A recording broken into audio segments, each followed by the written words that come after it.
Hello everyone and welcome into the Wall of Sound here on the Rancho, and many of you have come to know the Wall of Sound as my my showcase of vintage audio. Pioneer, Marantz, Sansui, Kenwood, H.H. Scott. I've also got what I affectionately call the Wall of Amplitude here too. Yes, it's not all amplifiers, I know, but the H.H. Scott's, the Dynacos, the Model 1070 Marantz. Yes, it will eventually be all the tube amplifiers. But today is a very special upload for me because it's a trip down memory lane.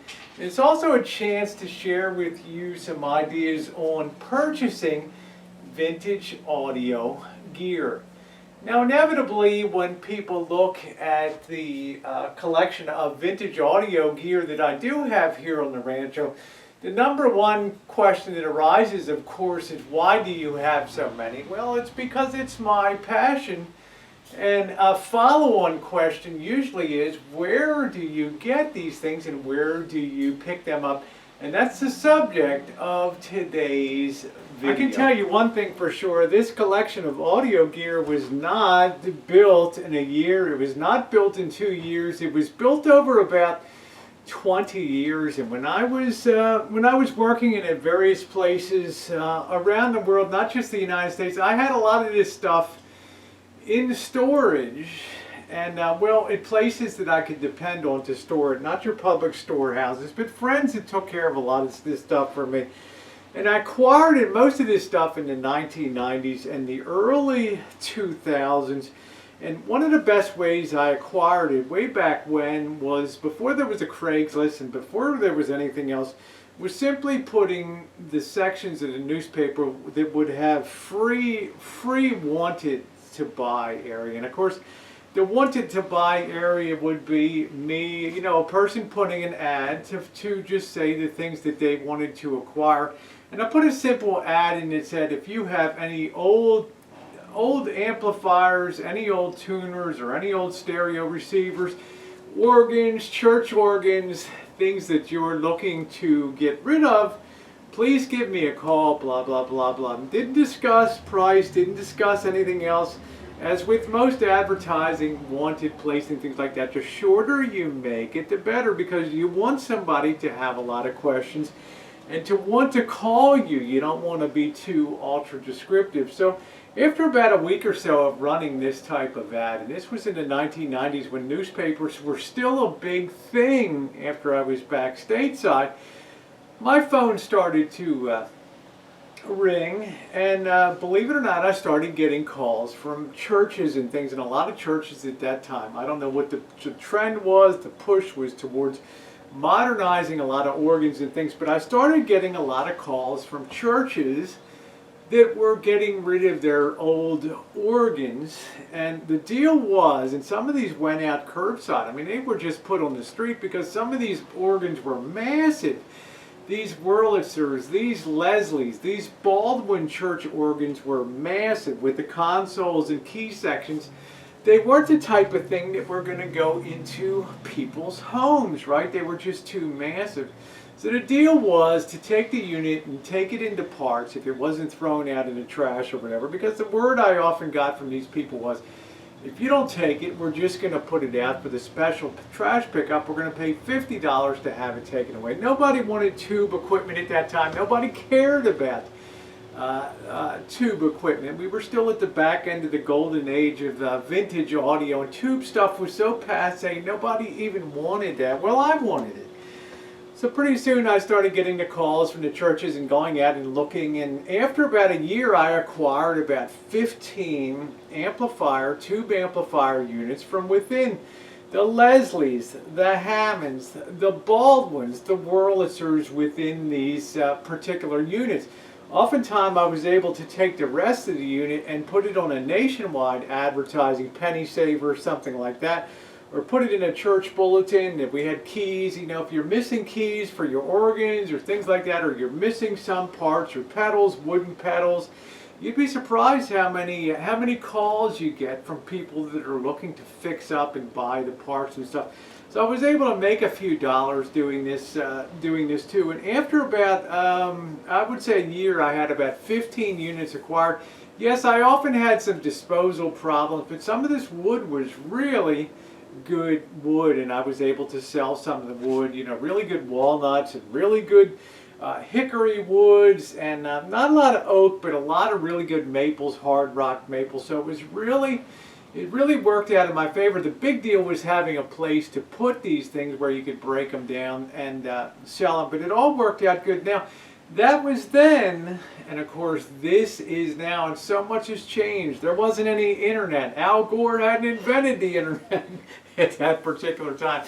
So much has changed though, beginning in the 1990s through the 2000s, and that's when the whole game changed. By around 2000, the internet had started to change everything, and information became more widely available, and people in different parts of the country started discovering that not only was there a demand for audio gear and vintage audio gear, there started to be a growing realization that there wasn't a lot of tube audio gear left out there. Now, there was a lot of people that were closing down repair shops at that time, and were blowing out their inventories, and a lot of that stuff was old Pioneers and Kenwood dealers and Sansuis that had a lot of old tube, new old stock receivers and things, and a lot of that stuff hit the market for peanuts. Everybody wanted the Macintoshes. They wanted the latest and the greatest, the Marantzas. They didn't really have an interest in a lot of the older type of gear. And I was able to find on places like eBay, when they were still very young, eBay, and some of the bulletin boards on Yahoo and trading bulletin boards, that there were people that wanted to sell the tube equipment that they had. A lot of local ones in the areas that I happened to be in, whether it was LA, whether it was on the East Coast or Northern California, or even in places like Hawaii. There were people that had this gear that wanted to sell it. So I was able to start procuring some of the gear at that particular time, and it did not cost a lot of money to do that. Now, the strange thing, not strange, but probably the most striking characteristic of this period was that prices started to rise for a lot of the vintage audio gear. It's only natural in life that the more that you disseminate, the more information that becomes widely known amongst collectors and people that are interested, the more people start to value and find out, like, wow, this is worth something, or, well, gee, my Fisher 500B, I thought it was just a piece of junk, and it was Grandpa's old thing. I was going to just donate it to the thrift shop or get it out of here. It's worth a few dollars. People started to realize that as the information flowed through the internet, and you started to get rid of the information black holes out there, people started getting excited about tube equipment again, and especially the availability of tube equipment. So that was a really, really huge game changer for me. And of course, by that time, I had acquired about 50% of the stuff that I have today. And of course, I have about 150 units, and I've disposed of about 50 units. But again, that was then. This is now. That information spread very widely, and now it's what we call a very efficient marketplace. So here's what you do now if you want to acquire vintage audio equipment. This is what I would suggest. There's still discrepancies in the marketplace, and I want to talk about how you can capitalize and maybe secure some of this nice equipment. Economics teaches us that the more information flows into a particular segment of a marketplace, the more efficient pricing becomes. In other words, the more difficult it is for you to get an edge over somebody else. Well, maybe back in the 1990s, if you had a Fisher 800B like this beautiful unit here, you might stick it in a yard sale, not knowing that eventually this would be a $1,500 unit with a walnut, with the original walnut case. Who knew, right? But as times went on and the 2000s gave way to 2010, 11, 12, 13 in particular, the amount of knowledge exploded about tube equipment, particularly tube amplifiers and tube receivers, not so much tube tuners. People don't have a lot of interest in tube tuners, but really the amplifiers and the receivers, even some of the hi-fi stuff, the early Magnavox, Magnificence, and some of the other and some of the other units. But still, there was a lot of stuff to find out there at places like yard sales. But today, it's a different kind of story. But yet, I'm going to tell you places like yard sales are some of the best places that you can continue to find this material, especially if you're willing to get up early and be there at the crack of the sale or even a preview the day before. Yard sales are still an excellent place to find vintage audio gear because you still have a lot of people that stick things out that have been sitting in the garage a long time and have no idea what they have. Now, you don't set the prices for stuff at a yard sale, and it's not your responsibility to come up to somebody and say, hey, you know, this is worth this is worth that. That's not the way yard sales work. It's up to the seller to understand what they're selling and to set the price for it. So if you come up, for example, and you see a beautiful Harman Kardon 430, the twin-powered stereo receiver here for $25, you're going to be very excited if you're a collector. You're not going to be particularly worried whether at that moment in time it works or not, because it's likely that it does work. But you know that you have a very good buy with that unit. Why? Because the seller thinks they just have something old in the garage that's just gathering dust. Again, it's not your responsibility to set the price. You pick up units like this, and maybe in the course of a year or so, you might pick up about 10 nice vintage units like that for not a lot of money compared to if you went on eBay, which is a very efficient market. I want to talk about Craigslist too, and the realities of dealing on Craigslist. Now, you have on Craigslist two different classes of people that deal in audio gear. You have the professionals, who are the hawks, and I don't really consider myself a hawk because I'm not in the market to buy a lot of things right now. But the people that really know the marketplace, they put those ads in and say, you know, if you have any old tube equipment that you don't want, or if you have tube stuff you want to sell, or old stereo units or consoles, give me a call. I'll be interested in looking at it. That's fine. Those people can often sometimes get a good deal. I've done that myself. Now, but the reality is that people misplace a lot of ads on Craigslist, particularly when it comes to selling items. They will put tube units in where it might say just old record player or something like that, and it turns out to be like the Motorola that I bought, the stereo console, the 1960 21 tube unit. It turns out that not only was it a record player, but it was a record player surrounded by a vintage, you know, one of the finest stereo consoles ever produced in the history of the world. Okay, but the person did not know how to list the unit, so I was able to pick it up for a very cheap price. So you look for these inefficiencies, and you look things like record players or old radios. A lot of your collector hounds, they're not going to be looking around at the radio area and stuff like that. They're going to be keyed down on people that advertise tube amplifiers or tube receivers.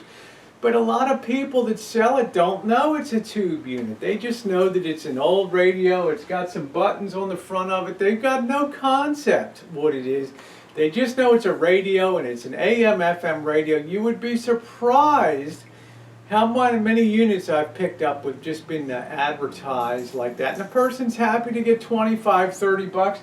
This Sansui, the 1000A over here, is a perfect case in point. The person's like, I've been trying to get rid of this thing. It's missing one of the knobs on it or something. Nobody really seems to care about it. You know, it looks like a pretty cool radio, and I'm thinking to myself, man, this is one of the really key units of audio in the era between tube and solid state. And the person's like, just give me 10 bucks and you can have it. I'm like, here you go, and walked out of it. So what you're trying to do now is find inefficiencies in the marketplace. The last thing that you can try to do is identify up-and-coming segments of the market.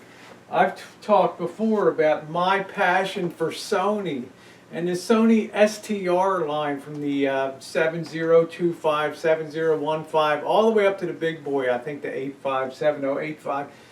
To me, they're the sleeper area of the market because they're built so well and they have such incredible sound and such low total harmonic distortion. There's wonderful units, and they're still available for a really good price, and there were a lot of them made. But because there were a lot of them made, sometimes the market tends to think that there's still a zillion out there, which there aren't. And you can find ones that are in pristine condition with beautiful face plates. Hey, this is just some of my ideas for some of those sleeper things like the Sonys, the Harman Kardons, the units like that. Anytime though that you're out at a yard sale, they're great things to look at. Also, if you're going to have a community flea market, and some places have this 2 times, 3 times a year, where people can bring all their stuff to a parking lot at a drive-in theater or a supermarket that's closed down for the day, man, you would be surprised what you can find in those kind of things, because people just haul out everything, including the kitchen sink. And if you're there early and you do a power walk up and down, you would be surprised what you can find. This is just some of my ideas. I wanted to fill you in on how I acquired a lot of my vintage audio gear and how today you might be able to acquire your own vintage audio gear too. It's a passion. I tell you, when the bug bites, it bites hard, okay? Anyway, thanks so much for watching today. I really appreciate it. If you enjoyed the video, thumbs up are most appreciated. And hit the share button and leave me a nice comment below, okay? Thanks so much for watching, everyone.